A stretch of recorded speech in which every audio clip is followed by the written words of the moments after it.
Nih ya. Ancaman inflasi terburuk 2022 ya. Baik, kita masih lanjut lagi. Masih ada Pak Suntono di sini, kemudian ada Pak Arlin. Seperti yang diinformasikan tadi ya dari Pak Suntono, tentunya kita juga optimis ya bahwa di bulan ini inflasi bisa terkendali gitu ya Pak. Nah saya kembali ke Pak Arlin nih Pak ya. Di tahun 2022 awal Januari ini ya, apa yang dilakukan dari Disdak Pak Arlin khususnya di awal Januari 2022, apalagi kalau sebentar lagi kita masuk di momen Ramadan ya jangan sampai ini terus berlanjut Pak Arlin. Ya Mbak Mirsa, tentunya pengawasan dan pemantauan terhadap stok dan harga bahan pangan dan bahan pokok di tingkat pasar senantiasa kita lakukan. Antisipasi 2021 kemarin tentunya ini kita lanjutkan lebih baik lagi di tahun 2022. Terutama kita ketahui bahwa di kuartal pertama 2022 ini ada momen Lebaran, Ramadan dan Idul Fitri, maka kita senantiasa bekerja ekstra untuk menjaga daripada stabilitas harga ini.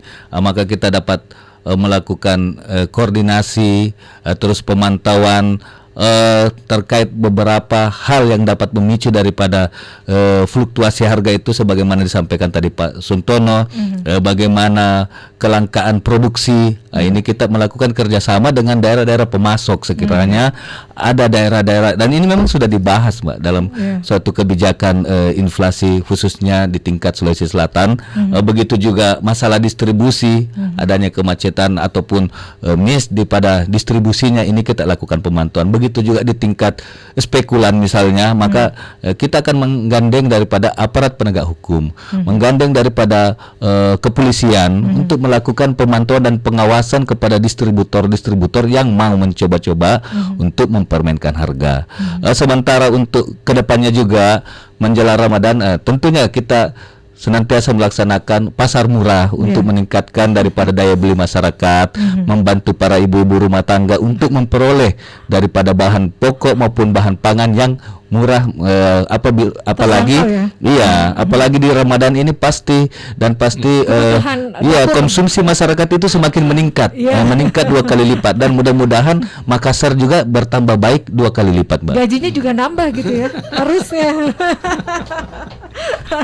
Pak Suntono, dari program ataupun hal yang akan dilakukan oleh Disdak ke depannya ya gimana menurut Pak Suntono? Saya kira itu udah standar ya, normatif ya. Memang pemerintah kan punya tuh seperangkat kebijakan untuk mengatur tata niaga, juga untuk mengatur stabilitas harga. Ya, yang saya pahami itu kurang lebih ada 5 strategi pemerintah untuk bisa menjaga stabilitas harga barang. Yang pertama itu menjaga inflasi kelompok bahan makanan. Tadi saya katakan volatile food itu. Karena itu yang paling banyak konsumsi, cabai dan kawan-kawannya lah, itu cabai dan kawan-kawannya. Yang kedua tentu memperkuat koordinasi pusat daerah. Kalau di internal provinsi Sulsel ya koordinasi antar provinsi dan kabupaten kota lah karena tentu di kabupaten-kabupaten yang lain banyak menjadi produsen dari produk-produk yang kita konsumsi di Sulawesi Selatan. Yang ketiga memperkuat sinergi antar OPD.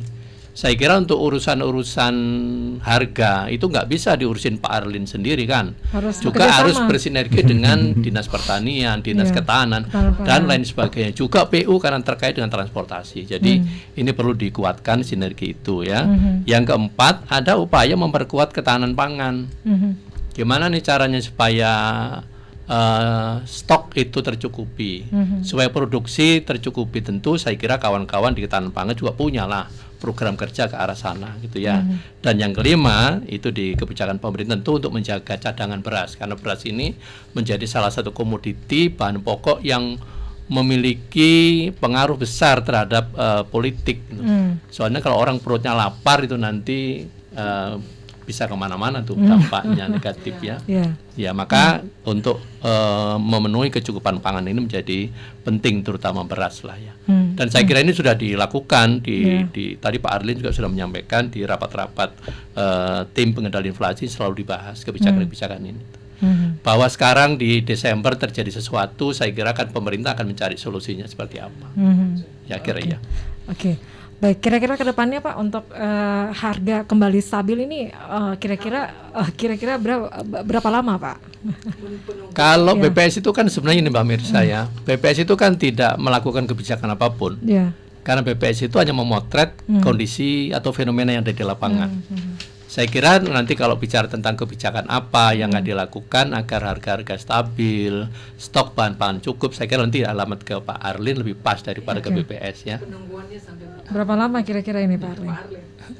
Ya, kalau harapan kita secepatnya.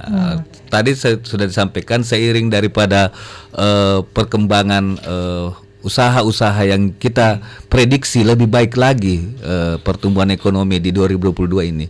Seiring dengan itu Mbak Mirsa, maka kita harap kestabilan terhadap harga-harga ini segera terwujud. Amin, amin ya. Apalagi menjelang Ramadan ya. Oke. Baik, dan yang pastinya untuk inflasi kita optimistis ya di bulan ini inflasi bisa terjadi ya, tapi terkendali dan tentunya untuk kenaikan harga ini belum signifikan juga, jadi mungkin terjadi inflasi tapi masih normal begitu ya, Pak.